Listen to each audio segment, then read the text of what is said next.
അത്ഭുതങ്ങൾ തീർന്നിട്ടില്ല, അടയാളങ്ങൾ തീർന്നിട്ടില്ല കാലത്തിൽ ഈ ലോകത്തിൽ.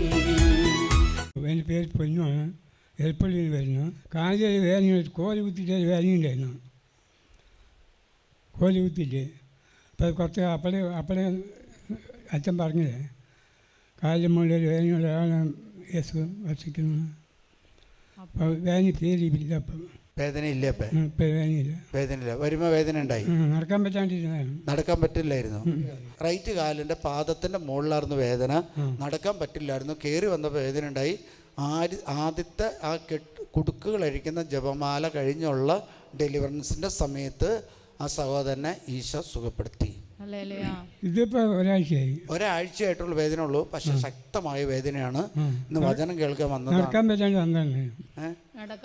നടക്കാൻ പറ്റാത്തത് കൊണ്ടാണ് വന്നത് അല്ലേ?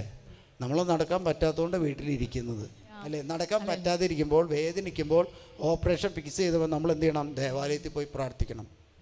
ഹല്ലേലൂയ. അതുകൊണ്ട് കാരണം എന്താ? എല്ലാ മനുഷ്യൻ്റെ ആശ്വാസത്തിന് വേണ്ടി ദൈവം ഒരുക്കിയിരിക്കുന്ന സ്ഥലമാണ് ദേവാലയം.